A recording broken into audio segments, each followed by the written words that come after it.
Estamos de volta com o programa Conectado e a gente continua conversando sobre liderança. Eu bati um papo muito interessante com uma consultora organizacional, a argentina Pamela Seligman, que trouxe para mim uma série de informações muito interessantes que eu quero compartilhar com você agora. Acompanhe comigo. O programa Conectado tem a honra de conversar agora com Pamela Seligman. Ela é consultora, psicóloga, pedagoga, filósofa e veio palestrar no Go Digital para falar sobre liderosofia. Pamela, muito obrigado por você reservar algum tempo para a gente. O que é liderosofia? Liderosofia é o nome que eu coloquei a uma iniciativa de levar o questionamento da liderança e a reflexão da liderança com um pouco mais de profundidade. Numa época da minha vida, eu trabalhava numa ONG, né? Uma ONG, e uma pessoa me disse que queria ser, enquanto fazia trabalho voluntário, ela queria ser feliz no seu trabalho, como ela era aí fazendo trabalho voluntário. E eu que nessa época fazia trabalho voluntário, eu fiquei pensando, nossa, as pessoas não são felizes no seu trabalho. E fiquei pensando, quantas horas uma pessoa trabalha? 12, 14? Hoje, com os meios digitais, 16, 18 horas por dia a gente fica conectado. Então, como que a gente é, como líder, responsável não só por essas pessoas se desenvolverem nos seus trabalhos, mas também se desenvolverem como pessoas, porque nós passamos a maior parte do tempo no trabalho. Então, a liderosofia é a maneira em que a gente aborda os temas de liderança com profundidade e, sobretudo, com uma responsabilidade do líder, no sentido de cada um líder de si, conduzindo-se para um desenvolvimento profissional, humano e de relação. A gente sabe que esse desenvolvimento, o autodesenvolvimento, o autoconhecimento, essa busca deve ser uma constante na vida das pessoas, principalmente dos líderes, porque eles influenciam e são responsáveis por dezenas, centenas de pessoas que trabalham naquela organização onde ele ocupa essa posição de liderança. Mas a gente está num momento de transição, vamos dizer assim. Nós temos aí a geração Y e os millennials, né? Os Y já no mercado de trabalho, os millennials chegando no mercado de trabalho, e liderá-los não é a mesma coisa, né? Que dicas que você daria para quem está assistindo a gente agora, que tem essa responsabilidade de liderar equipes compostas por jovens? Bom, uma coisa que eu queria dizer é que todos alguma vez fomos jovens e todos tivemos as mesmas necessidades. A única diferença é que talvez nas gerações anteriores a gente não reclamava as nossas necessidades nem punha elas primeiro. Punha talvez o dever ser antes do que a gente queria ser, né? E esses jovens, eu tenho filhos, adolescentes, eles vêm com uma liberdade de pedir e exigir um espaço para eles, né? Na liderança, o mais importante desses jovens é realmente dar autonomia, poder dar follow-ups, isto é, dizer para eles se está ok ou não está ok, com muito mais frequência, né, do que a gente recebia nossos feedbacks no mundo antigo, né? E aí entra um problema, porque os líderes em geral têm crenças, os líderes que têm 40, 50 anos hoje, tem crenças como, bom, eu não vou te elogiar porque você não fez mais que obrigação, se eu te elogiar você vai pedir um emprego, se eu te elogiar você vai ficar metido, e essa geração nova, ela é muito dependente de que a gente dê para ela esses feedback, esses like que a rede social dá, a gente precisa dar também, né? E isso não vai fazer deles uma pessoa mais frouxa, uma pessoa menos comprometida, ou uma pessoa que vai pedir um aumento de salário só porque a gente deu esse like na vida real. Todos somos dependentes dessa carícia, desse carinho, desse toque que no mundo organizacional se chama reconhecimento. As gerações anteriores aprendimos a reprimi-lo. As gerações atuais, graças a Deus, elas estão vindo com essa liberdade de exigir esse reconhecimento, esse olhar dos seus líderes. Essa seria a principal dica. Outra coisa importante com os millennials é dar objetivos muito claros, dar autonomia, deixar que eles possam exercer a sua criatividade, isso é uma coisa super importante também, e tratá-los de igual a igual, né? Os millennials não vêm com o chip da hierarquia. Até porque eu acho que daqui a uns 100 anos as organizações talvez sejam circulares, não sejam mais triangulares, não obedeçam mais a hierarquias militares ou eclesiásticas como eram as que existiam na época em que a Revolução Industrial vem. Quando a Revolução Industrial vem e as empresas surgem, não havia outras organizações e a gente construiu organizações hierárquicas. Os jovens hoje trabalham em círculos. trabalham em espirais, não trabalham mais com hierarquia. Então, realmente, é uma mudança de paradigma para quem é líder e precisa levar para esses jovens outro sentido para o trabalho, diferente do que ele aprendeu. Você falou da importância dos líderes darem o reconhecimento, darem esse like, vamos dizer assim, às atividades, ao desempenho do millennial, do Y que está trabalhando na organização. Mas a tecnologia está trazendo a possibilidade da gente trabalhar remotamente, a gente está cada vez mais resolvendo questões relacionadas a trabalho usando ferramentas de comunicação digitais, as redes sociais, os aplicativos de troca de mensagens como o WhatsApp. Você acha que a gente está preparado para trabalhar nesse cenário, para a gente fazer reunião, para a gente ser entendido e se fazer entender, enfim, nesse ambiente onde a gente não está olhando no olho, não está conversando pessoalmente? Infelizmente, eu acho que não, né? Eu acho que nós estamos aprendendo, as mídias e o mundo digital tem 20 anos, né? Eu trabalhei no que seria o primórdio da internet, eu era executiva nessa época, e a internet tem 20 anos. A humanidade tem muitos milhares de anos mais. Nós ainda não temos como espécie o chip novo, né? A configuração biológica nova para poder fazer isto tudo que fizemos sempre presencialmente à distância. O que está acontecendo é que nós vamos precisar adaptar essas competências de comunicação reais para um mundo virtual. E qual é a maior dificuldade que nós temos? Se nós não temos uma boa comunicação no mundo real, no mundo virtual, essa falha ela vai se ver exponencialmente aumentada. Então, se a gente não tem uma boa escuta no mundo real, se a gente não tem um bom planejamento de reunião no mundo real, uma boa objetividade de metas, de objetivos, de resultados, no mundo virtual isso vai se ver muito mais exagerado. Estava dando um exemplo agora na palestra. Se você marca uma reunião 8h30 e chega às 8h32 e a reunião é presencial, provavelmente ninguém vai se incomodar.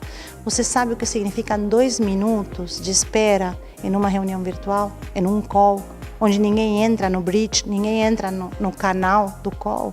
É uma eternidade, né? Então vai modificar significativamente os nossos hábitos enquanto organização, maneira de escutar, maneira de falar, ter em conta culturas, idiomas, fusos horários, uma série de coisas que a gente na reunião presencial não tem. A minha experiência com multinacionais é que cada vez mais as organizações estão reduzindo as viagens presenciais e aumentando a tecnologia para reuniões virtuais. Então, temos aí pela frente 5 anos, 10 anos para a gente poder correr atrás e se adaptar muito ao que necessitamos para nos comunicarmos virtualmente. Uma coisa que você falou na palestra que me chamou muito a atenção é que não existem problemas de comunicação, existem problemas de relacionamento. Fala um pouquinho para a gente sobre isso. Não existem problemas de comunicação, existem problemas de relação, né? A relação. O que acontece? Problemas de comunicação diz respeito a você fala um idioma, eu falo outro idioma, mas no começo da palestra eu usei a metáfora de Babel, a metáfora da Torre de Babel, onde supostamente os homens construíam uma torre para chegar a Deus e aí Deus fica bravo e manda neles os idiomas. Na verdade, a palavra Babel em hebraico significa confusão. Manda eles ficarem confusos, porque na confusão eles não conseguem construir. E é isso que nós vemos no dia a dia, na confusão de uma equipe, a gente não chega nos resultados. Na confusão de um líder com seus liderados, a gente não chega nos objetivos. Então, além de se falarmos português, espanhol ou portunhol como eu, a gente tem um Babel que diz respeito a essa confusão de modelos mentais diferentes que veem coisas diferentes e interpretam coisas diferentes diante de um único estímulo objetivo, como a gente fez aqui na palestra. O que eu queria dizer com problemas de relação é o seguinte: se eu cuido da nossa relação, eu adequarei a comunicação e validarei essa comunicação para ter certeza que o que eu disse e o que eu senti e o que eu quero transmitir você capta e o que você disse, sente e quer transmitir eu posso captar. Se a relação não me importa, eu farei uma comunicação, como dizem aqui no Brasil, muito mal e porcamente. Eu não vou cuidar dos detalhes necessários para que essa relação se sustente. Há uma metáfora muito interessante que a gente usa na comunicação, que é o seguinte: você pode ter um baita de um celular legal, eu também posso ter um celular muito bom, e a gente está conversando e de repente eu entro em um túnel. E por mais que você grite, e por mais que eu grite, e por mais que seu celular seja muito legal e o meu também, a comunicação cai. E a comunicação cai porque o sinal cai. Quando a gente fala de cuidar da relação, a gente fala de cuidar do sinal entre nós dois. Sintonia. Isso, empatia, sintonia, entender as necessidades que estão do seu lado, entender as minhas, fazer pedidos que nos atendam às nossas necessidades, ser corresponsáveis por isto que se chama relação, sim? Que tem a ver com o encontro de duas pessoas. E esse encontro de duas pessoas é algo que nós, como espécie, buscamos desde que somos, primeiro, mamíferos e, segundo, seres humanos. O ser humano tem uma coisa que os outros mamíferos não têm. Ele tem o dom da palavra. Isso o torna responsável pelas palavras que ele emite, pela maneira que as emite, pela maneira que as recebe.